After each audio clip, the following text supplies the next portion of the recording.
Bom dia, irmãos queridos, nesta quarta-feira, dia 22 de setembro. Bom dia, queridos irmãos e irmãs. Vamos hoje meditar o Evangelho de São Lucas, capítulo 9, versículos de 1 a 6. Enviou-os a proclamar o reino. Jesus não quer evangelizar sozinho, ele precisa de pessoas generosas, desprendidas, corajosas, que espalhem a boa nova em todo canto. A santa pobreza que Jesus pede de forma clara e forte é um sinal da plena confiança em Deus. A providência é Deus que acompanha e confirma o seu evangelizador, junto com as curas. É difícil evangelizar sem viver a pobreza que Jesus nos pede.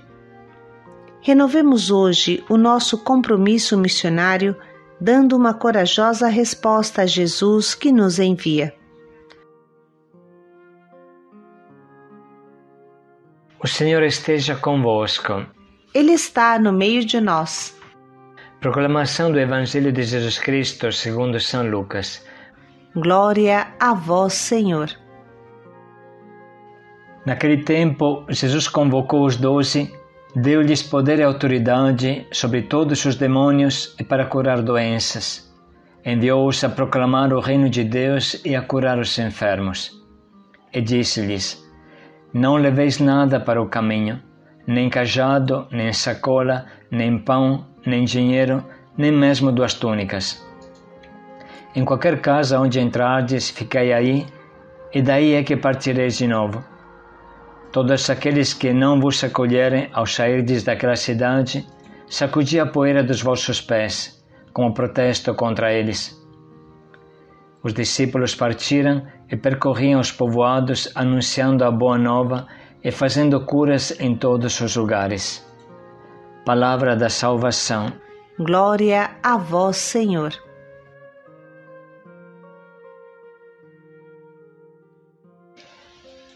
Mais uma vez, o Evangelho nos coloca diante dos olhos o estilo de Jesus. É Ele que nos ensina a evangelizar. Não somente evangeliza, mas também ensina os discípulos como evangelizar. Ele dedicou grande parte da sua vida pública a ensinar a evangelizar. Ele não quer ficar sozinho. Jesus sempre andava com os 12 apóstolos e com várias mulheres. Maria Madalena, Susana, Joana de Cusa, a sua mãe e várias outras. Também as mulheres são consideradas, de certa forma, apóstolas. Sabemos que o próprio São Tomás de Aquino chama Maria Madalena de apóstola dos apóstolos, no sentido que foi enviada por Jesus para anunciar a sua ressurreição aos apóstolos. Isso merece toda a nossa atenção. A santa pobreza possibilita um abandono constante em Deus. Isso é o primeiro sinal para quem ouve. Deus cuida dos missionários, eles são dignos de escuta porque Deus está com eles e cuida deles. Esta atitude deve se tornar a nossa atitude também. Sob este estilo de Jesus, de formar evangelizadores, está alicerçado também o método da Missão Belém, a santa multiplicação. Provavelmente sempre se movia junto a Jesus uma comunidade de umas 20 pessoas, e Jesus gastava muito tempo ensinando em particular a essa sua fraternidade de íntimos, como que filhos, sem contar os diálogos pessoais como com Pedro. No Evangelho de hoje, vemos Jesus que envia os 12 em sua primeira missão. Ele explica tudo em poucas palavras.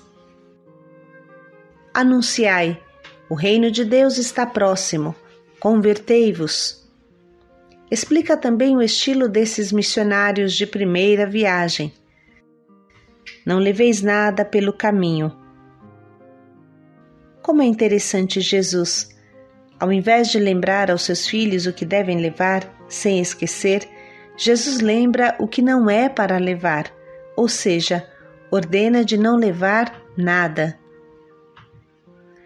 Esse não levar coincide com uma outra frase silenciosa que Jesus não pronuncia: levem somente sua total confiança em Deus. Jesus podia tranquilamente ser uma superestrela, pregar sozinho, evangelizar sozinho, tinha todas as capacidades para fazer isso, mas não quis. Ele preferiu formar apóstolos, entregar em suas pobres mãos o tesouro da evangelização. Quanto isso nos faz pensar? Essa escolha de Deus é constante. Ele colocou nas mãos dos homens a sua própria capacidade criativa.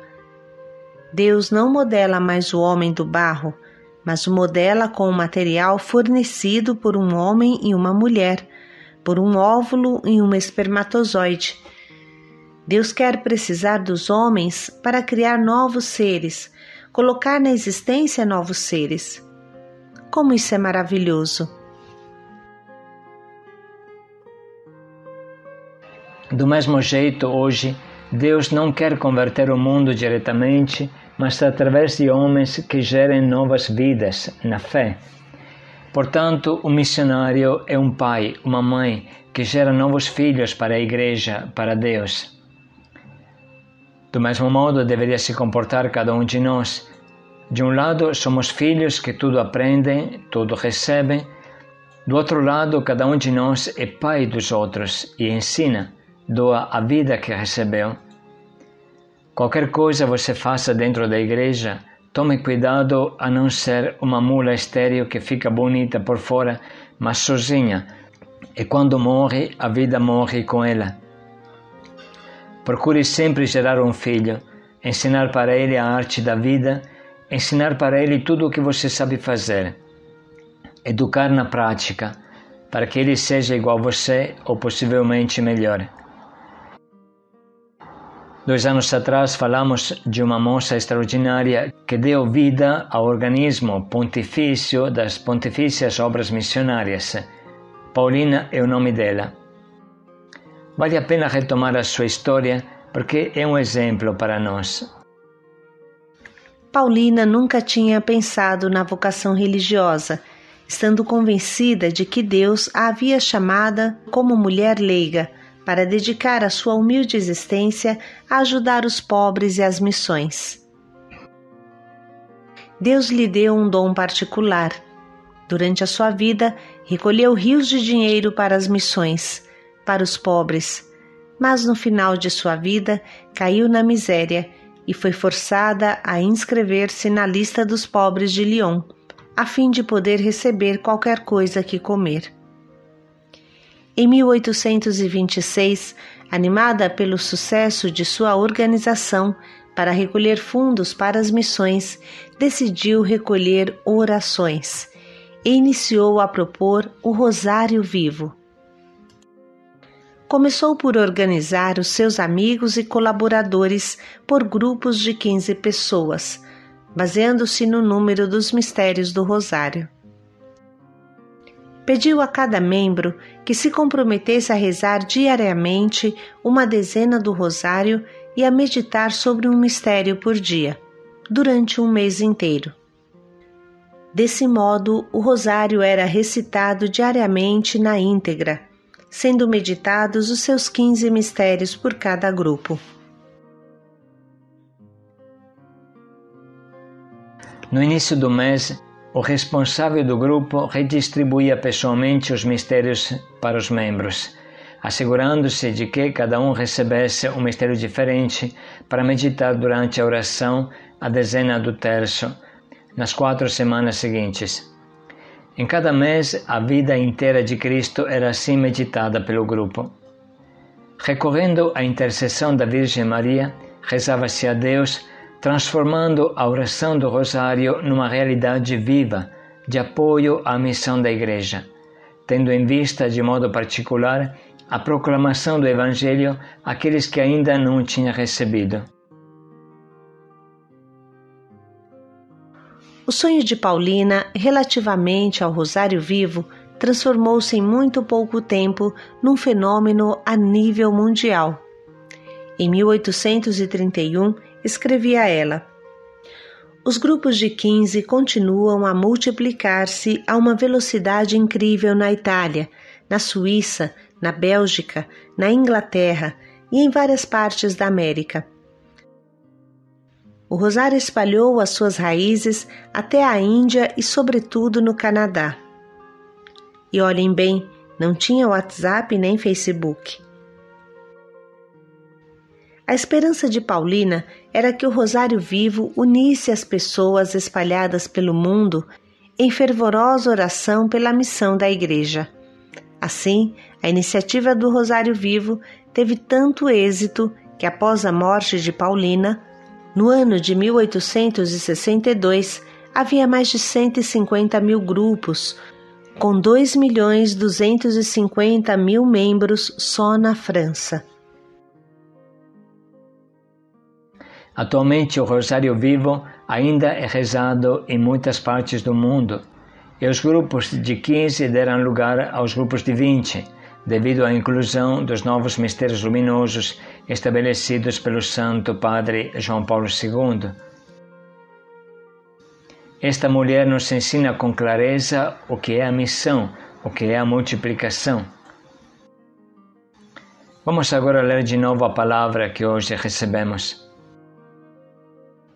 Naquele tempo, Jesus convocou os 12, deu-lhes poder e autoridade sobre todos os demônios e para curar doenças. Enviou-os a proclamar o reino de Deus e a curar os enfermos. E disse-lhes: Não leveis nada para o caminho, nem cajado, nem sacola, nem pão, nem dinheiro, nem mesmo 2 túnicas. Em qualquer casa onde entrardes, ficai aí, e daí é que partireis de novo. Todos aqueles que não vos acolherem ao sairdes daquela cidade, sacudi a poeira dos vossos pés, como protesto contra eles. Os discípulos partiram e percorriam os povoados, anunciando a boa nova e fazendo curas em todos os lugares. Vamos nesse momento sublinhar e anotar as frases que mais falam ao nosso coração.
Estamos prontos agora para escolher o nosso propósito, bem preciso, que nos ajude a dar um passo na evangelização.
Como sempre, vamos agora refletir mais um pouco sobre como podemos colocar em prática o quanto nos propomos.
Evangelizar e ensinar a evangelizar. Paz e alegria a todos. Os enviou para proclamar o reino e curar os enfermos. Paz e alegria a todos.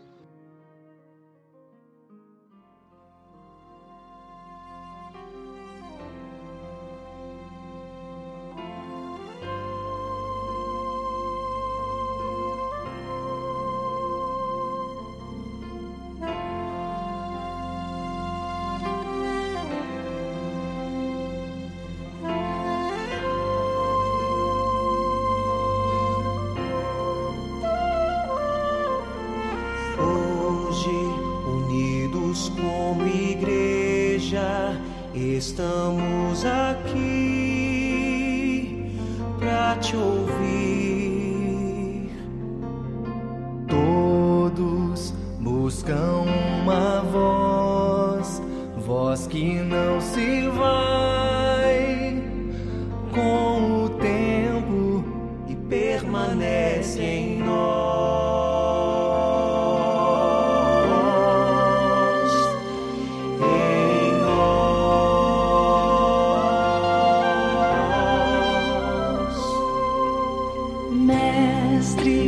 Diga o que queres e faremos nós teu querer.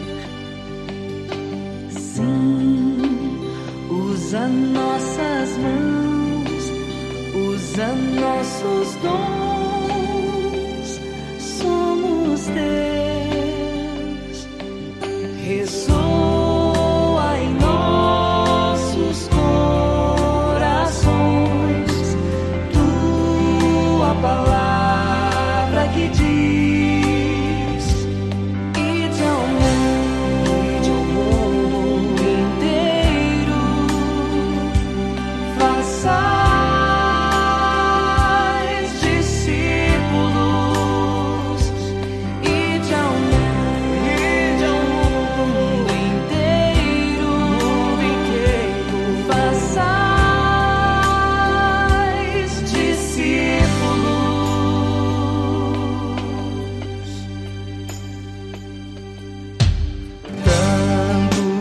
São os que te buscam, prontos para cantar teu louvor. Mas muitos não te ouviram e seremos nós tua voz, pois tu estás em nós.